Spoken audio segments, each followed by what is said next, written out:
Basi nikukaribisha tena mpendwa mtazamaji wa masomo yetu ya afya. Leo tumekuletea somo linalosema vyakula vinavyotibu tatizo la saratani. Vyakula vinavyotibu tatizo la saratani.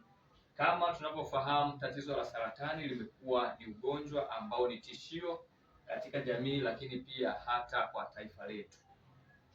Saratani maana yake ni nini? Kwa ufupi, saratani maana yake ni kuharibika kwa seli za mwili. Kuharibika huko kunatokana na sababu nyingi, visababishi vipo vingi. Nimekuletea hapa mfano mdogo kwamba seli za mwili hapa zinapokuwa katika hali ya kawaida, hazijaathirika na ugonjwa wowote, hazijaathirika na mazingira yoyote, huwa zinajigawa katika mazingira ambayo yanadhibitiwa na mwili. Lakini inapotokea seli za mwili zimepata hitilafu, sasa baada ya hapo zinakuwa katika mazingira ambayo sasa mwili unashindwa kudhibiti namna ya kuongezeka. Ndio maana sasa zinapata changamoto ya saratani. Maanake ni kwamba inafikia hatua mtu anapata uvimbe. Uvimbe maanake ni kwamba ni zile seli za saratani zinaongezeka katika mazingira ambayo mwili hauwezi ukadhibiti, uncontrolled, zinakuwa zinaongezeka. Lakini naomba unisikilize kwa umakini kidogo kwamba seli chafu za saratani zina sifa kuu nyingi, lakini nimekuletea sifa kuu mbili. Sifa ya kwanza, huwa zinaishi, yaani chakula chao kikuu huwa ni glucose ama huwa ni sukari. Ndio maana mgonjwa wote mwenye shida ya saratani, ili aweze kupona kwa muda, lazima aachane na matumizi ya sukari. Kwa nini? Kwa sababu anapotumia sukari anakuwa anazipa zile seli za kansa chakula. Kwa hiyo zitakula sukari, zitashiba, zitaendelea kuzaliana na kuongezeka na kufanya, kwa mfano kama ni eneo labda la kizazi, litazidi kuongezeka kwa uvimbe. Lakini sifa nyingine ya pili, seli za kansa huwa zinaishi mazingira ambayo hakuna hewa safi, zinaishi katika mazingira ambayo kuna hewa chafu. Kwa hiyo hizo ni sifa kuu mbili za hizi seli za saratani. Kwa hiyo ndio maana unakuta mtu mfano ana uvimbe kwenye mlango wa kizazi, ana uvimbe kwenye mirija na maeneo mengine. Huo uvimbe maana yake ni kwamba ni sawa na kile kichuguu. Unatoa ule udongo, kesho yake tena unakuta umeshajitengeneza tena. Kwa hiyo mpaka ushughulikie uwe kile kiini, yule mdudu, baada ya hapo uvimbe hautaendelea kuongezeka tena. Hiyo ndiyo mekanizmu mfupi ya namna seli za kansa zinavyoongezeka, kwa sababu mwili unashindwa kudhibiti. Zinakuwa zinaongezeka katika mazingira ambayo mwili sasa unashindwa kudhibiti. Kwa hiyo sasa ndio maana nimesema kwa maelezo mafupi, saratani ni kuharibika kwa seli za mwili.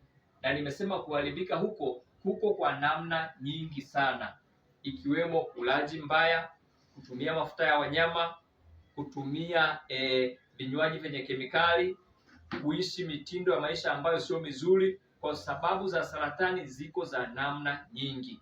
Ndio maana hata neno saratani ni neno moja ambalo linajumuisha magonjwa kulingana na eneo ambalo mtu ameathirika.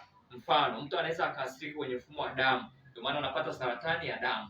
Mtu anaweza akaathirika kwenye mfumo wa mifupa, ndio maana anapata saratani ya mifupa. Mtu anaweza akaathirika kwenye ubongo, ndio maana anapata saratani ya ubongo, kongosho, tezi dume, mfumo wa uzazi, mirija na kadhalika. Kwa ndio maana inategemea sasa hiyo athari ameipata katika sehemu gani ya mwili. Ndio maana tunatengeneza jina la ugonjwa kulingana na eneo ambalo mtu amekwisha kuathirika. Kwa hiyo sasa vipo vyakula ambavyo Mungu amevipa uwezo ama nguvu ya kupunguza, hatimaye kuondoa changamoto ya saratani. Vyakula hivyo nimekuletea baadhi, sio vyote, ni baadhi. Chakula cha kwanza ni tunda la stafeli pamoja na majani yake. Tunda la stafeli lina uwezo mara 1000 kwa ajili ya kushughulika na tatizo la saratani, zaidi ya tiba zozote ambazo nazifahamu. Kwa hiyo weka mazoea ya kutumia tunda la stafeli. lakini pia hata majani yake pia yana uwezo wa kupambana na changamoto ya saratani. Unayatumiaje? Unaweza ukayatumia kama chai. Unakuwa unatumia chai kila mara, kwa uwezo wa Mungu tatizo la saratani litapungua, hatimaye wadudu hawa saratani wataondoka ndani ya mwili. Namba 2 ni broccoli. Broccoli ni aina fulani hivi ya mboga ambayo ina rangi ya kijani. Kwa hiyo na yenyewe Mungu ameipa uwezo wa kupambana na saratani. Tengeneza mazoea ya kuitumia kama mboga, unaipika kama mboga za kawaida, alafu naitumia katika mlo wako. Namba 3 ni mbegu za apricot. Mbegu za apricot zina vitamini moja ambayo ni adimu sana kupatikana kwenye kitu chochote, ambayo inaitwa vitamini B17. Vitamini B17, vitamini B17 inapatikana kwenye mbegu za apricot. Zinapatikana katika masupermarket pamoja na masoko mbalimbali. Tumia angalau 2 asubuhi, 2 mchana, 2 jioni. Kwa uwezo wa Mungu, ukifanya haya mazoea ya kutumia hivi vitu ndani hata ya mwezi mmoja, miezi miwili, inategemea na tatizo lako limefikia kiwango gani. Kwa uwezo wa Mungu litaondoka. Lakini pia kuna kitu kinachoitwa beetroot. Beetroot ni aina fulani hivi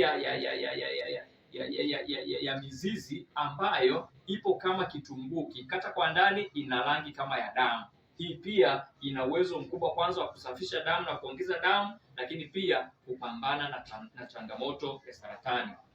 Kitu kingine ni ndimu ama limao. Ndimu ama limao. Kwa nini nimetumia ndimu ama limao? Kwa sababu hivi vina kiwango kikubwa cha vitamin C, ambao vitamin C tunafahamu inaongeza kwa kiasi kikubwa kinga ya mwili. Kwa hiyo kinga ya mwili inapokuwa ni kubwa, ni rahisi sana kuweza kupambana na wadudu wa saratani. Kitu kingine ambacho kina kiwango kikubwa cha vitamin C ni unga wa ubuyu mweupe, lakini pia nanasi, machungwa, yote ambayo yana ladha ya uchachu, lakini pia na bogondi. Haya ni matunda ambayo yanapatikana mapolini. Mgogondi yana kiwango kikubwa cha vitamin C. Kitu kingine ni manjano ama binzari.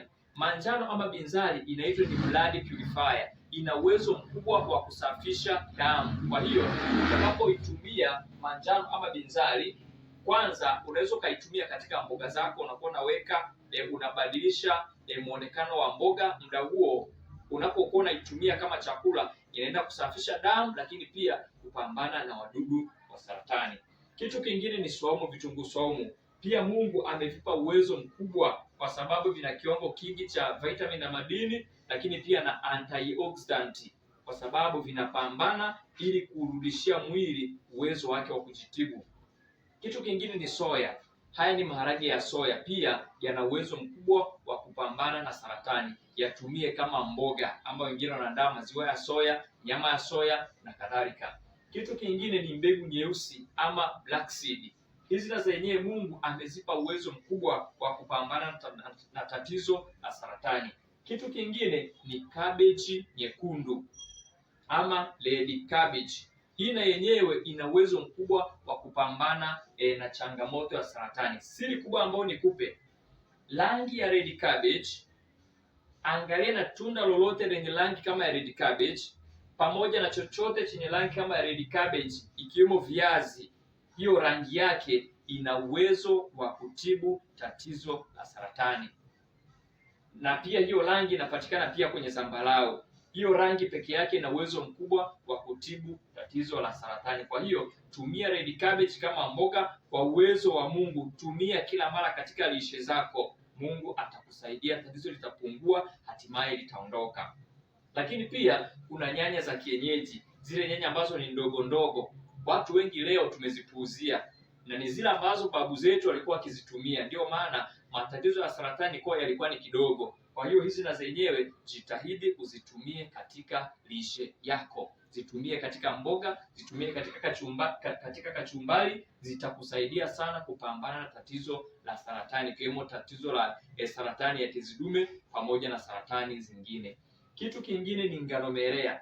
Ngano melea ni ipi? Manake unachukua nafaka ya ngano kisha unaiotesha, halafu itakapoota angalau urefu fulani ambao ni mfano wa kidole hiki, utavuna hayo kisha utatwanga ama utasaga kwenye blender kwa kutumia maji, au utatwanga hivyo hivyo kwenye kinu, alafu nakamua maji yake, alafu nayatumia. Yana uwezo mkubwa wa kusafisha damu, lakini pia kupambana na tatizo la saratani. Kama una tatizo lolote la saratani na kama mahali ambapo unaishi huwezi ukapata hivi vitu, tumekuandalia dawa ambayo ina muunganiko wa matunda pamoja na muunganiko wa matunda haya ambayo nimeyataja, lakini pia na mizizi ikiwemo na hii ambayo nimekutajia ni binzari ama manjano, ambavyo vyote tumeviandaa kwa mfumo wa formula.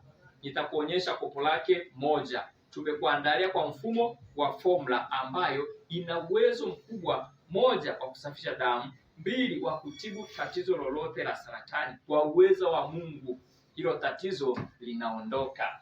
Nitakuonyesha mfano wa hiyo dawa, lakini pia nitakupa namba zetu za simu, utatupigia. Ina muunganiko wa vyote ambavyo nimevitaja, kasoro soya pamoja pamoja na mbegu nyeusi, lakini vingine vyote vipo na zaidi ya hivi ambavyo tumevitaja. Tumeviandaa kwa mfumo wa formula ya kuondoa tatizo lolote la saratani ndani ya mwili. Mawasiliano yetu ni 0699 64 75 63. Ukihitaji kuuliza swali lolote, uliza, tutakushauri ikiwa ni mfumo wa lishe, lakini pia namna ya kuondoa tatizo la saratani. Basi kwa wakati mwingine tena, Bwana akubariki. Asante sana.